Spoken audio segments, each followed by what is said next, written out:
Apparently there was this Swedish guy named Lars Larson. Really, I can't make this stuff up. Anyway, he wanted to go fishing with his brother, Oli, who was married to Lena. Oh, wait a minute. That's a different story. But he did like to go fishing with his brother in the wintertime. So he made this contraption in 1954, and by 1957, they were in production at the company where he worked. Which is pretty cool when you think about it. You're sitting around one balmy January day somewhere outside of Stockholm, and you say, "Hey, Ole, want to go fishing?" And the next thing you know, you're selling tracked vehicles to the military, among other buyers. They ran on VW engines and were used for a multitude of tasks, and one even made a cameo appearance in Stephen King's movie, The Shining. This particular Snow Trac is the Aktiv Fischer model ST4. Lesney made 3 versions. The early toys had Snow Trac decals on the side. The intermediate issues had blank sides, and the later versions had Snow Trac embossed in the side. It is a true 1/64th casting. According to Falkensteiner's variation listings, it was produced from 1964 to 1967. It was always red, but varied from dark red to bright red, and there was even an orange red that was used. I paid $5.25 for the casting as a solo.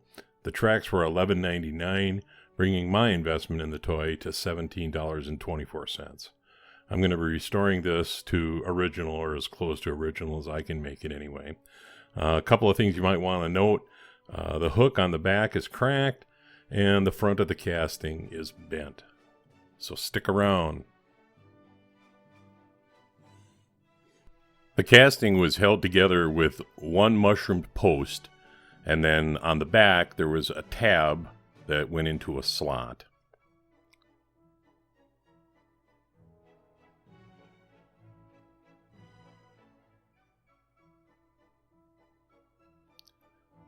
When I went to try to take it apart, the hook, which was cracked, was preventing the chassis from coming off, so I had to gently bend it with a needle nose.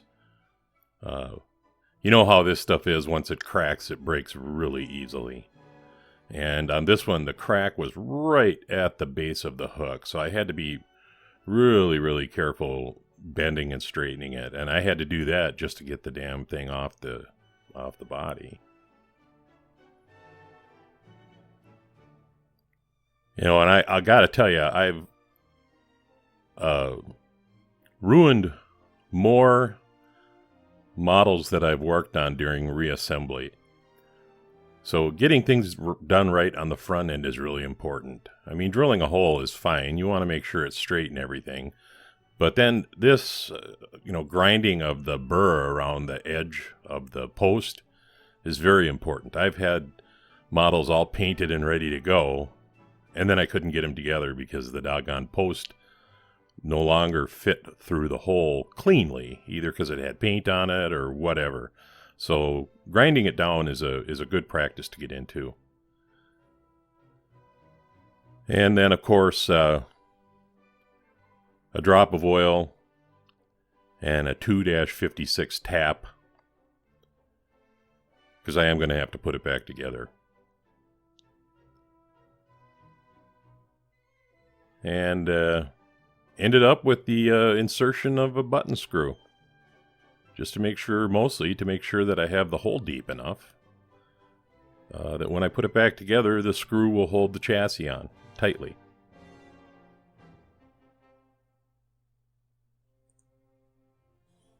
So I'm going to sleeve 2 of the axles on this. It's kind of funny. I had somebody comment at one point. Now here I am thinking, I guess I can't get in there and clip that in half, can I? But anyway, they said that I need to do these axles the right way. Well, I got news for you. There is no right way. We're doing something here that Leslie never envisioned. I am going to show you something here that I will do, though. You know, everybody grinds this thing down to nothing so that the wheel or roller or whatever it is just falls right off.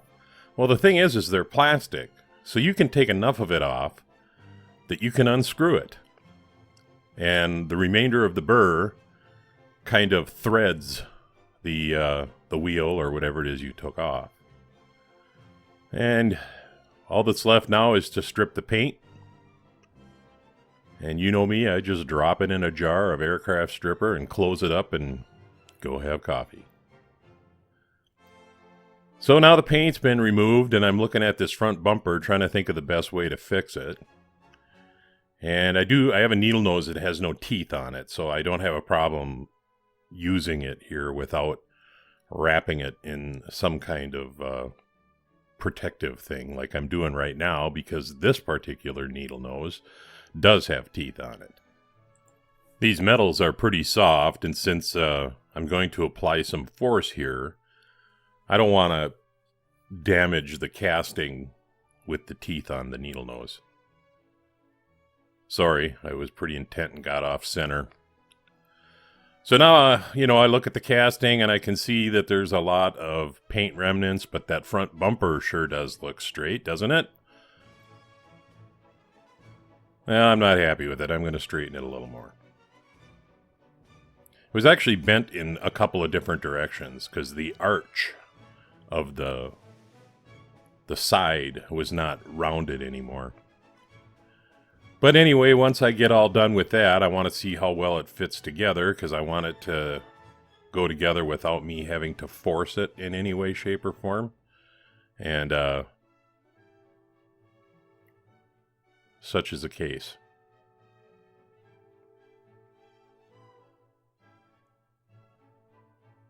And now it's time to get the casting ready for some new paint, which involves removing every iota of old paint. And this particular casting, although it doesn't look particularly complicated, it's got those ridges on the hood, it's got the steps on the side, a lot of casting lines on all sides of the model where paint can get stuck. I've found that particularly if I'm doing it fairly quickly after the stripper, a toothpick is stiff enough to remove a lot of the remnant paint. And as you can see, that little side step has these, I don't know what you'd call them, little rises that I suppose are to act as treads. And, you got to clean the paint out of every one of them. So I switched to a safety pin to start working on the finer areas, shall we say, where I have to get a little bit of paint out of there. And safety pin works great. And yep, I literally had to go like every little tread slot that had any paint in it had to be cleaned out. Lots of little corners. Then I wasn't putting a lot of force, so I didn't cover them at all, but I just had to straighten these little side tabs on this one side of the model. They were bent a little crooked, and I just wanted them to be straight. I'm not using a lot of force here. It didn't take very much at all.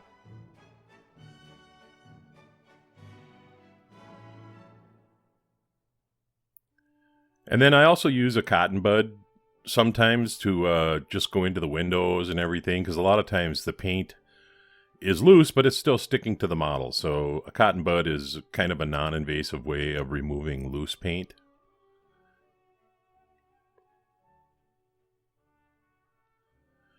The one thing I've learned doing this, if you want good paint results, you really, really need to prep the casting well.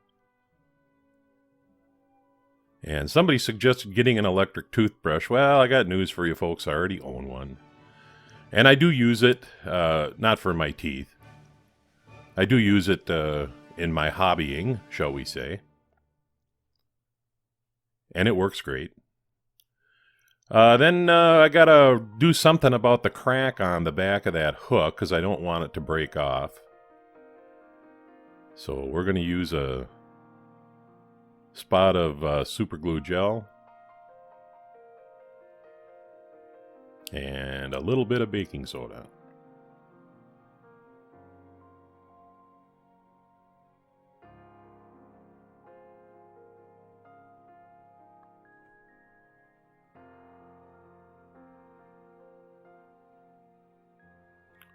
Then I literally set the thing aside for like 2 days.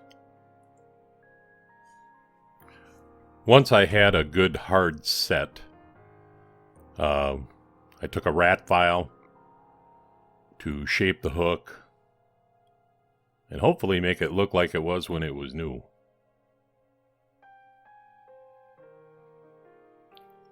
Even at this point, you got to be really careful because these things will break, and then you're kind of screwed when they're this small like this. You could probably put it back together, but it would still suck.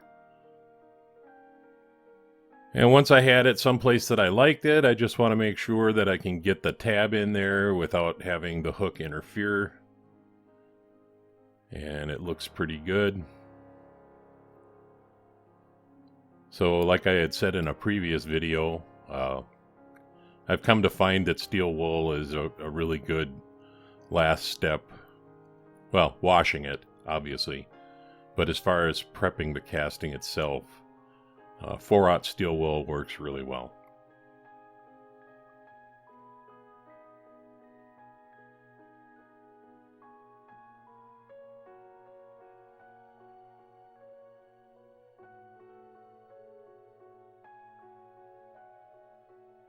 There's a lot of detail on the side, and I don't think I could get the steel wool into those bungee wheels very well, but I can certainly do the flat surfaces. And then take a wire wheel and give those bungee wheels a good cleanup, just to make sure they're good and clean. And I did the same thing with the chassis, particularly on the side there where all the details are. This particular Snow Trac was a 7-passenger vehicle.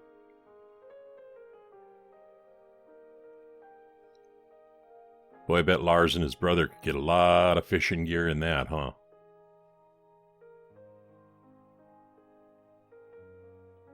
NATO uses these.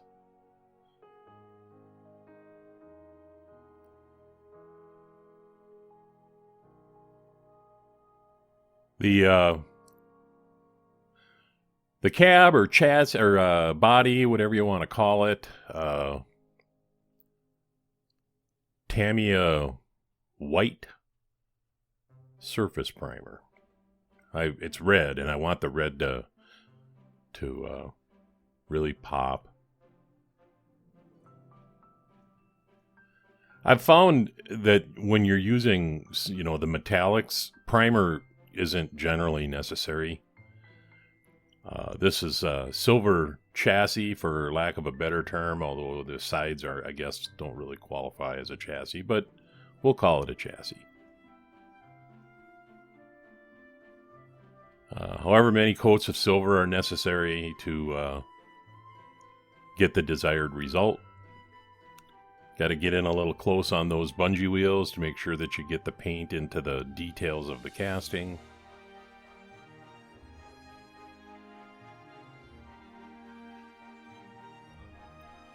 And she's good to go. Looks pretty good. Like I said when I was talking about this model, the paint varied from model to model. They had bright red, dark red, orange red, regular red. I took Tamiya red, just the straight up red out of the bottle, and I added about a drop and a half. And I know you people get a kick out of that when I say a half a drop, but it literally is, of black. Because I wanted the red, but I wanted it to be a little bit deeper red. And I'll tell you, when you're mixing like that, you got to be really careful, because black, it's like Star Wars, Once you start down the dark path, forever it will dominate your destiny. You really have to be careful, because you can go too far with black with a half a drop.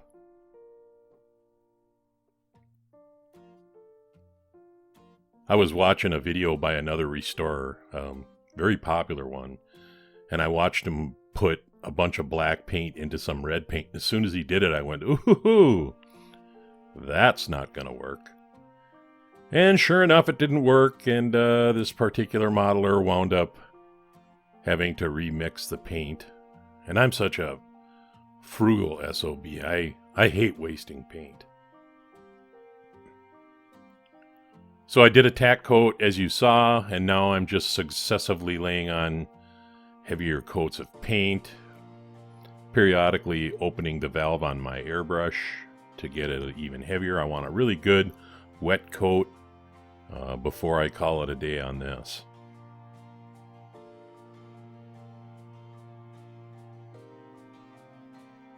You can see on the roof there how wet that final coat is.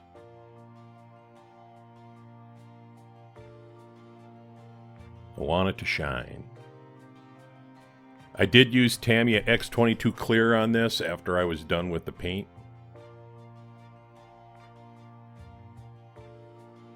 There you go. Looks good to me. Even though the window was in really good shape, I cleaned it up with soapy water. And all of the little drive wheels, or whatever you want to call them, were also given a good cleaning.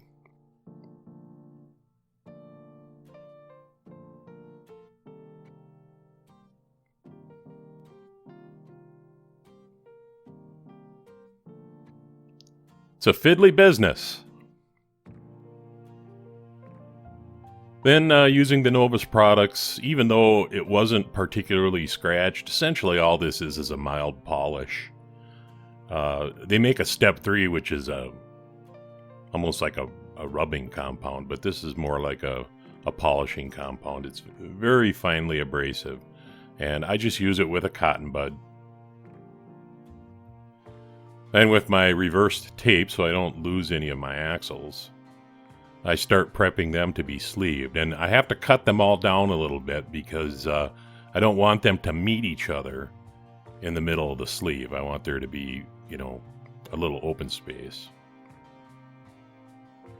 And then once I've got them, you know, cut down to a reasonable length, I take a file and file on the ends because I need it to slide into the sleeve very cleanly. And here we are ready for reassembly. I drop the glass in, which is just held in by the base plate. And drop that in. You know, one thing I noticed when I was putting this together too, that the wheels that were, not the one that was in the front, but the two towards the back, the drive wheels, they were worn. The little ridge that typically runs around the middle of the drive wheel was gone. And to me, that indicates that this thing was played with a lot. And probably outside in the dirt with a little bit of weight on it. You can see my sleeved axles there. I think they look really good. I mean, the key to doing this so that it looks good is to make sure that the sleeve fits really nicely so that you almost can't see that it's a sleeve. And everything still rolls, as you can see here. And I turned it around because there was like an errant piece of rubber that I'll cut off later, but I was in the middle of assembly and I didn't want to step away at that point. But there it is. And back to the beginning here. You know, I have to tell you that nothing pleases me more than taking a toy like this one, where I know it was played with. You can see how worn those rollers are. It was played with and it was loved. And I'm going to restore it to its former glory. It's pretty chipped up. Of course, it's bent, as I said, and had a cracked tow hook, and there was a couple of decals or something that were stuck on the front fender that, as far as I know, were not original to the model. But there it is, the number 35B Snow Trac. Be sure to stick around, too. I am going to have an episode of The Bench after all this is said and done. But without me babbling on and on, let's take a look at where I finally wound up. I think this is another one of those Matchbox castings that could be called iconic. How's that hook look, guys? What do you think, huh? Does it look like it's original?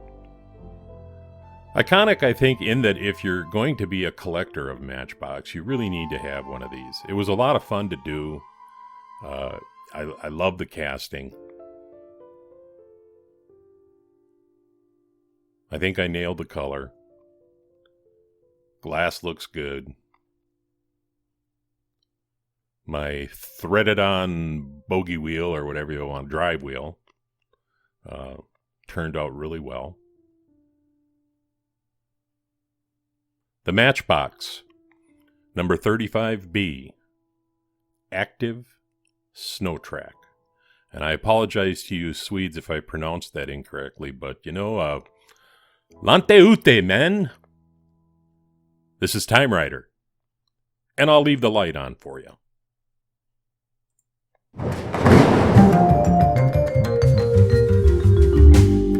Hey, thanks for sticking around for this episode of The Bench. You know, our little international consortium of die-cast restoration guys has picked luxury cars for our June build. And we have the normal crew, Hodges, Hot Wheels, and Die-Cast, and he's going to be doing a 1969 Redline Rolls-Royce Silver Shadow, and I can't wait to see that. Matchbox Garage is doing a number 65A Matchbox Jaguar 3.4 liter. A beautiful little casting. Matchbox Restoration, Nick's going to be doing a Matchbox 53B Mercedes-Benz 220 SE that looks like it's in pretty bad condition. I'm sure he'll do it justice. Nick's Toy Garage, he's doing the Matchbox 65B, kind of a companion to Matchbox Garage. The 65B Jaguar 3.8 liter. Tony's Diecast Restos is doing the Matchbox Superfast Lincoln Town Car. He made some cryptic remark in an email about it being stretched, so I don't know if he's going to cut the thing in half or what. And then I'm doing the Matchbox 44B Rolls-Royce Phantom, and I picked this car because, man, I really want to chase that color, and it's a wonderful looking color. So I'm pretty excited about this project. I got started on mine already. And this was my first pass at that color. And basically I used X11 silver, X12 gold leaf, and X7 red. But I went too far with the red. So this thing is actually going to go back in the stripper, and I'm going to try again. Because these paints, even though they look one way wet, once they dry, they oftentimes look different. And that's the case with this. I thought I had nailed it, but apparently not. So I picked up this Mercedes a while back, and it's a really clean casting, and I didn't want to break it open to restore it and everything. It's got a little flea bite there and a couple little flea bites elsewhere, but the windshield is broken. So is it worth more if I replace the windshield or if I just leave it as it is? So here's kind of where I landed on that. The value of the car is $3.40, and it's my car. And if I want to put a windshield in it so it'll look better on my display, that's my business and nobody else's. And I don't say that to be snide or start any kind of debate. Look at this thing. Isn't it a wonderful looking little toy? I think we'd all do well to remember that part of it too. It's just a toy. The last time I owned one of these, I would tie a towel around my neck and go to the park and pretend I was a superhero. So if there's a decal out of place on somebody's work, oh well. And lastly, let me give you a little tip of the way I do things around my bench. You know, I lived in a house that was 2,200 square feet for 28 years. And then I retired and I moved to a house that was 1,100 square feet. And there's two things that I am radically short on, and that is closet space and counter space. So when I'm working with my little squares, I use paper holders like this to set my work on so I don't have it scattered everywhere, because I might have 6 or 7 projects going on at the same time, maybe more. Anyway, It's raining here in Minnesota. This is TimeRider. You guys have a great day, and I'll see you next time.